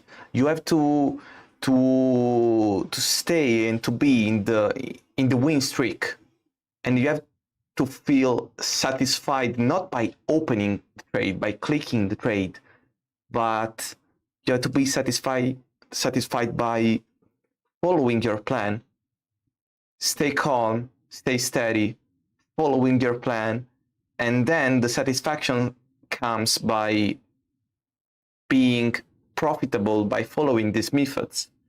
You know, most of the persons jumping in the markets open a trade and they feel the adrenaline and they and they are satisfied by this. Bravissimo. I just want to add is that remember I asked you yesterday that when we were walking outside the street here that you know you have mentored a lot of traders like are they becoming successful? Yeah.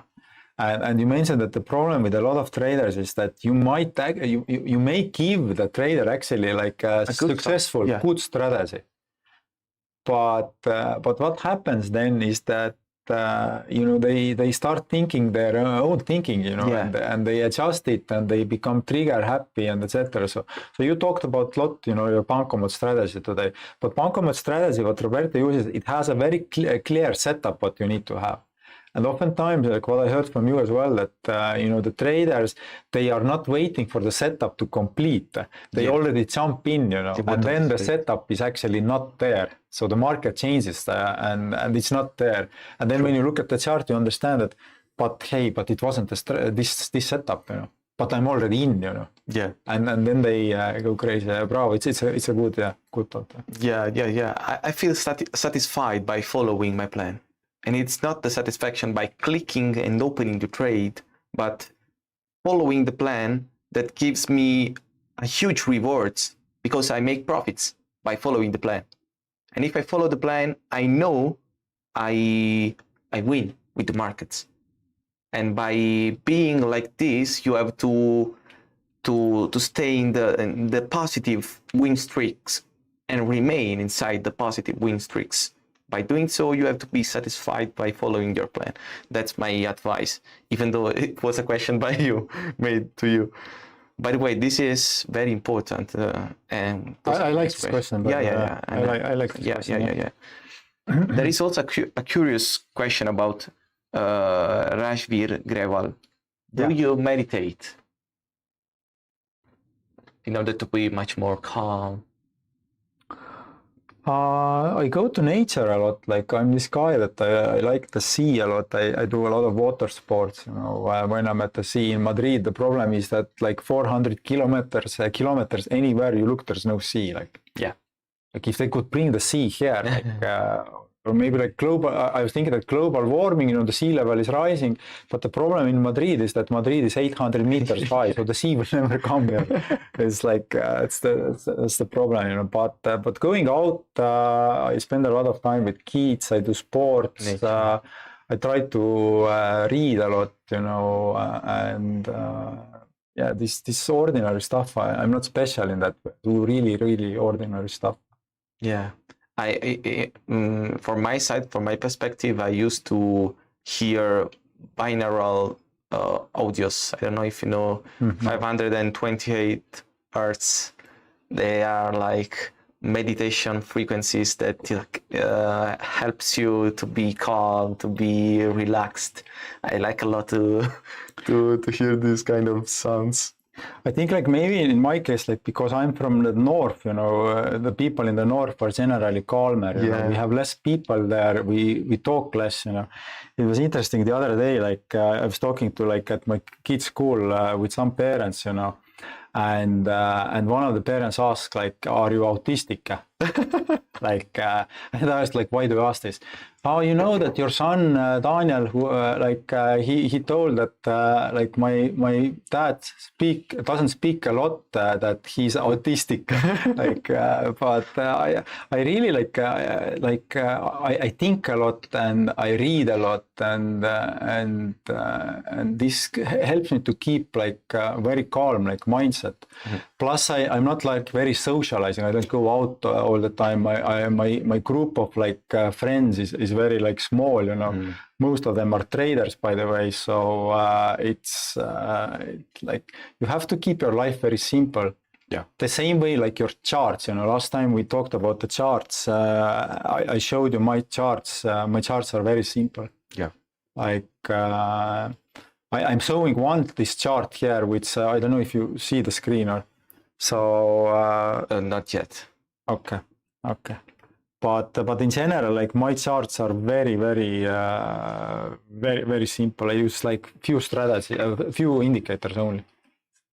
There's also a cool question about Rocco Luparelli. It's one of my students, and it asked you maybe a similar question, but I want to read it. Is it true that your trading history reflects who you are as a person and not just as a trader? I think. Yeah, it's true. Okay. The way you trade, I can say this, when I look at trading statement, and hear me out guys, when I look at trading statement, a long-term trading statement of a person without seeing the person, I can tell the personality of that person. Yeah. I can. True. Can. It's like feel like multiple. It's like some guys, like you see the chart. It's like today he trades 50 lots, tomorrow he trades 5 lots, tomorrow morning he trades like one instrument, the evening other instrument, and it's like you see a mess. And when you meet the person, you kind of see that, oh wow, like I already know this person because I saw his trading statement, you know. Yeah. And then you see like another statement where you have, let's say, one guy who has like stop losses everywhere, like the same size, like you see pages and pages and pages of statement. You see that he operates the same size. He closes the trades always before the close of the market, like all the time he has stop losses, like take profits, etc. And you may meet the person, you see how structured he is, like how like reasonable he is, how stable he is in the mindset and mentality as well. Like it, True. Completely agree. Yeah, absolutely. And let's read some more question.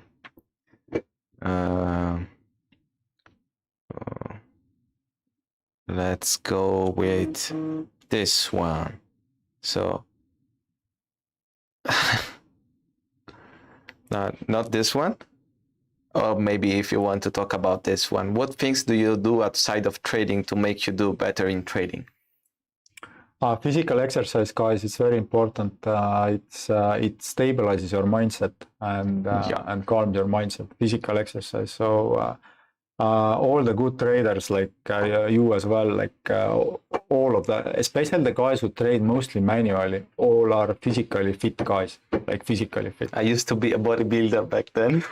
Yeah, so I've seen some guys like who are very successful as algorithmic traders who don't do any sports or anything, but they are geeks, you know, that they are like 5 months in a row in a basement, they don't never come out very successful, and they don't do physical exercise, etc. But in general, manual traders, like most of you guys are on this call, physical exercise is super important. Yeah, because it helps you to lower the hormones of the stress. I mean, yeah, correct.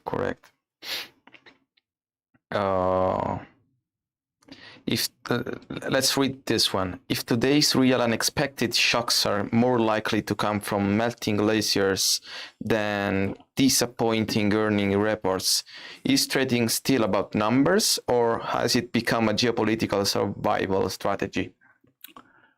I think like very deep question, but in short, I think trading over the last 6 months, and I'm very surprised about this because being on the market so many years, I kind of, you think that you have seen everything, but the last 6 months, the market has changed so much, like with Trump, with all this like tariffs here, China there, etc. It's a completely different market. Like it was with Biden, you know, completely different. Market. So and also like you have so much uncertainty, you know. You have this Iranian thing with Israel, you have the Ukraine still, you have Russia, you have Pakistan, India, you have you know, China, Taiwan, you have internal struggles in the US, Canada, etc. You have even in the Gibraltar Strait, you know, where the Mediterranean Sea, you have even these killer whales are attacking, you know, small boats, like it's which didn't happen ever. Like so, the world is kind of slowly going a bit crazy, like. Yeah. So we as traders, we have to stay calm, we have to analyze our stuff, and we have to be consistently following our rules in this crazy environment. Yeah, completely agree with you. Bello. Do we want to go ahead with some more question? Do you think about? Yeah, I have time. Chris, estamos bien con el micrófono, ¿no? Sí. Okay, so a question from Alex. You are an institution, a professional, so in addition to having access to large capital and various programs for trading, what makes you really profitable as a trader who also has to do a second job? Second job to me is in that sense important that it takes away somewhat like my attention and which means that I don't like over trade. It also like so the broker prop firm that I manage with my partners, like it provides me income. So and having additional income kind of stabilizes your mind in that sense that you know that you have other income sources. You are not so fixated about this trading account. Yes. It's very challenging, for example, if you quit your job today and you become a full-time trader, because then trading is your only source of income. And if you have a bad day, it has an emotional impact on you. So you become more fragile in trading. And this is also like my advice to all who are reading this, is that keep your accounts small. Like when you're trading, don't build up like too much capital on the same account because it opens up to some emotional, let's say, maybe deviations that sometimes you maybe want to take a bigger position. So keep it small. And the other thing is that when you have trading profits, take the trading profits away and invest in something. So what has really helped me over the years is that I have invested trading profits into like companies. So Tickmill, we started with trading profits. We started a broker with that, and I have a real estate portfolio. So I have dividend stocks, all of this stuff. So it helps a lot, But you have to reach that level. It's not you're gonna reach it overnight, but I started also from zero. So work hard and you reach your level. Yeah, but sometimes don't you think it's a bit struggling for traders to be focused on trading? If you do a second job, if you do something for a living, I mean, and then you want to quit your job, but you have to be focused on trading as well, and as well on your job. It's very complicated. I mean, that's very challenging. By the way, most of the traders we have at the trading pit, so they are actually having another job. So they have like a job and then they are trading, and increasingly more are actually now moving only to trading. So we've had recently quite a lot of payouts to the clients. In all countries, Italy as well, by the way, Spain here, and some of the guys are now professional traders, so they're fully trading only. But I would advise to be cautious before jumping onto that wagon. You have to be profitable at least, I would say, 1-2 years before to make this move. Because if you are just profitable 2 months, it's too early to jump. Yeah. Because 2 months you maybe had just like the market was in consolidation mode. It was like just trending in the same direction. It was easy to make money. Everybody made money, and then volatility comes, and kills your strategy. So be cautious with that. Like,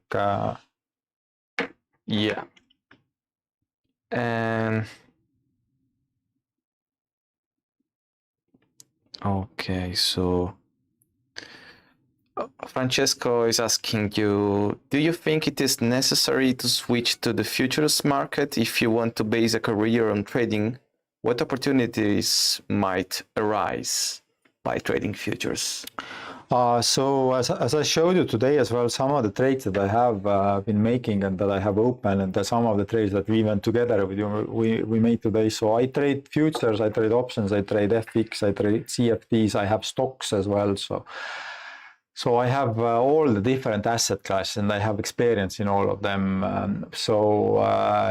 Future specifically doesn't make you better compared to FX because you have futures on euro dollar, you have futures on crude oil, you have the same on CFDs.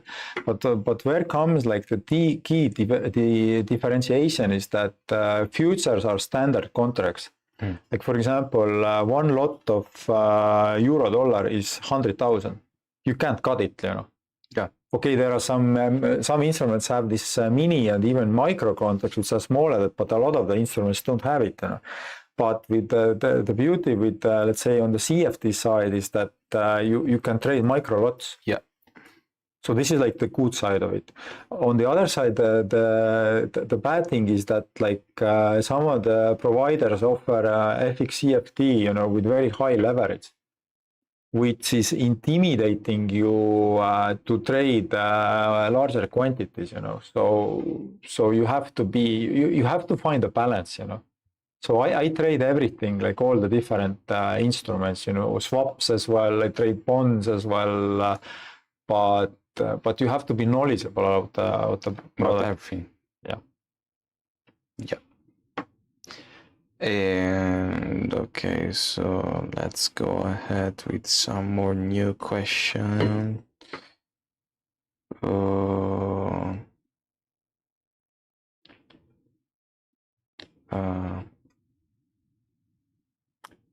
Okay. Can you always recognize when you lose your cool and stop sticking to the plan, or does these mistakes happen again? How do you behave when it happens, or how do you avoid it from happening? That's a very good question. The best thing to mitigate this risk, mitigation, your favorite word. The best thing to mitigate this is to trade in a group. Like have basically what we have, you know, what I have also with some other traders, we talk about the trades, you know, and in this case, somebody who sees that you are going outside of your normal scope of trading, they alert you. Like they just ask you, okay, but like you never trade like this size or this strategy, like why you do it, you know? Yeah. And sometimes like a simple question can alert you and to step back, you know. So I would say that having like a group of traders, this helps a lot. And in general, I think you have to be aware of your mindset. Like what we talked earlier is that every person, every trader has to understand what sort of personality he or she is, you know. And you have to have a certain structure and you know, let's say barriers between which you are operating. And when you start, and everybody knows when they step out of this. So when you when a first like small finger steps out of this barrier, you have to stop, you know. So this is what I have. I have like this alert system in my head. Like when I'm stepping out of the ordinary, I step back. Like this is what I have.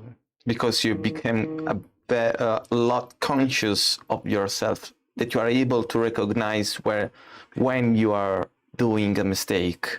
Yeah. And you are also humble with yourself, because you are able to understand and to feel that you are committing a mistake. You are making a mistake. Yeah. It's not that common. So, for example, even today, and you know, I have access to like a lot of like data as well. Like if Chris, si puede compartir mi pantalla. Ya estoy compartiendo, ¿no? So this move that we had with gold today, a lot of retail traders were buying here, a lot. And the key principle in trading is not to go against the trend.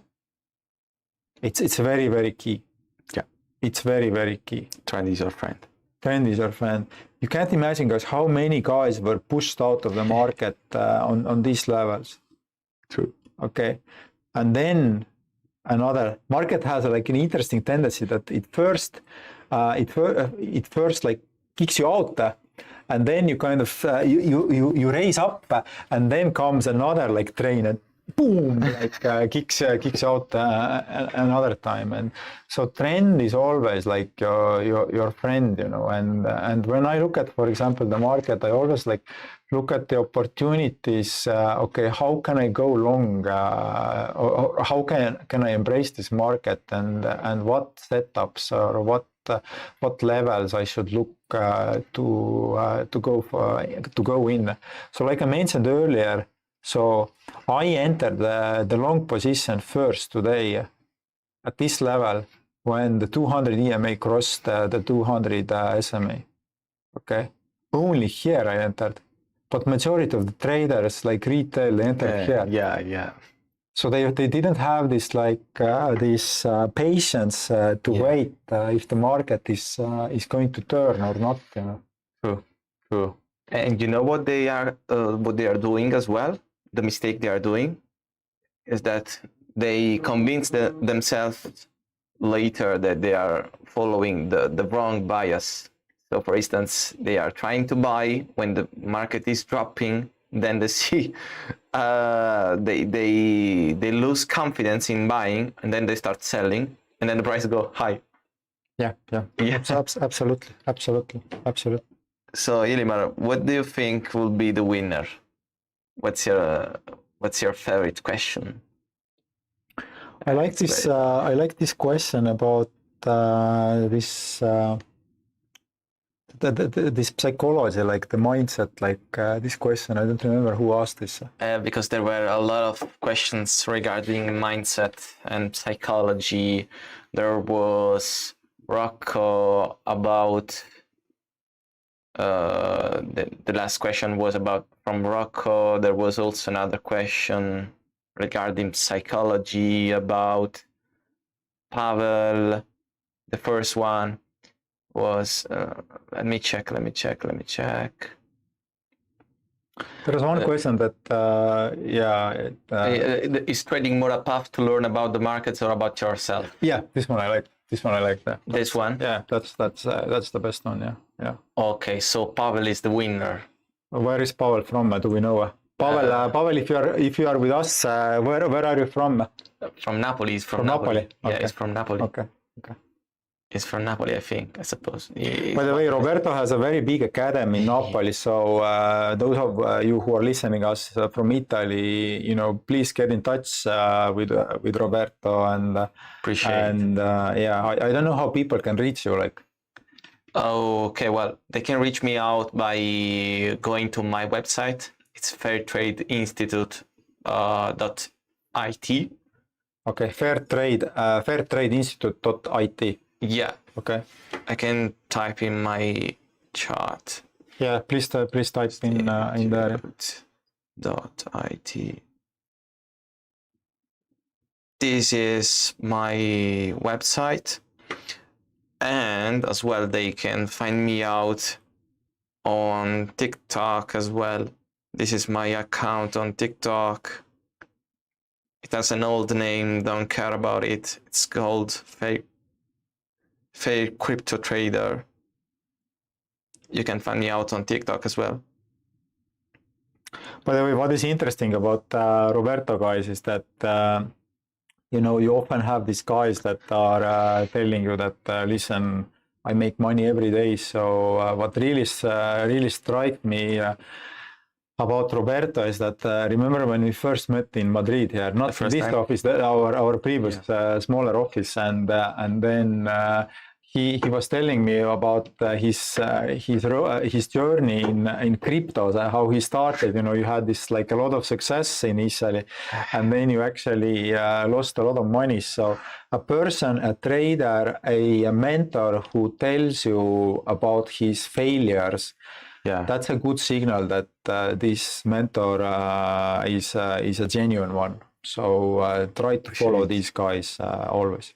Appreciate it, Illimar. Thank you a lot. I always wanted to be transparent to my community and to all my audience. I think that's the reason why also they trust me and you trust me as well. So thanks a lot for having noticed this out. And I think Pavel is very happy now. He's writing in the chat. But Pavel has a Polish name, so his last name is Italian. So Yeah. I don't know if Pavel speaks Polish as well. I know a few words in Polish. Pavel, tell us. Do you speak Polish as well, or just Italian?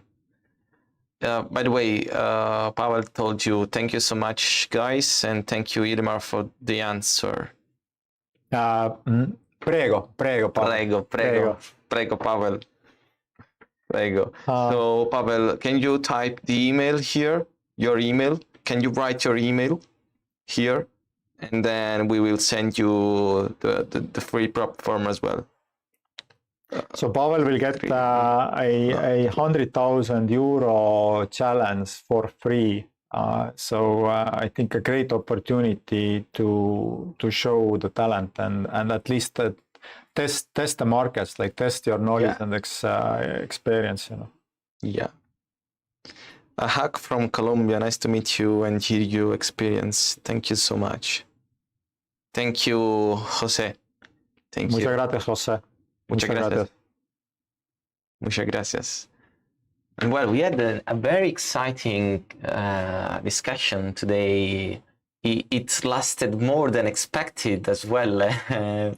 You know the thing about the markets is like when you start talking about, there's so much to talk, and I'm really sorry. Like this, like the time is already such that we have to complete, but there's so much stuff to talk about. Yeah, really, like, true. And today it was also the correct day to talk about the market because happened a lot of things, and we had a lot of stuff to talk about. But imagine the 30th of June, what we will create.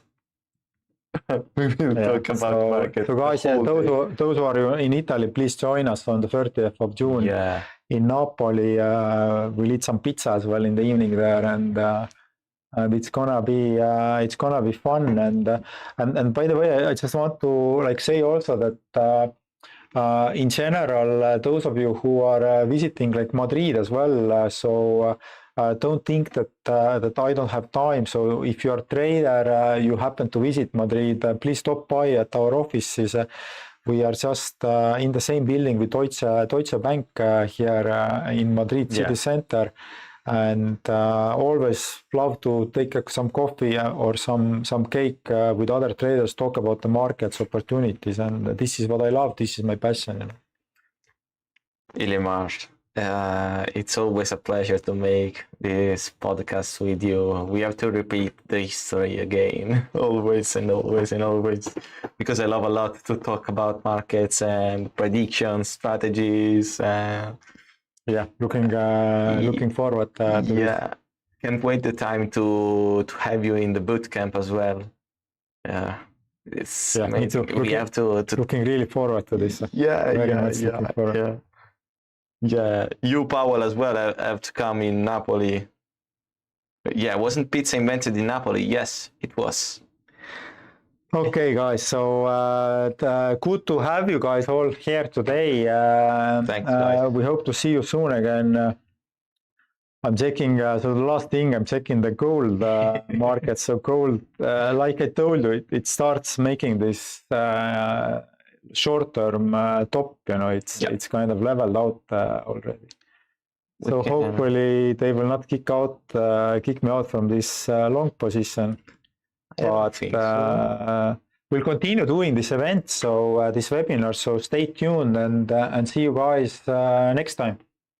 See you guys next time. We appreciated your staying until this time, and looking forward to see you also in Napoli as well, in the boot camp and in our future events.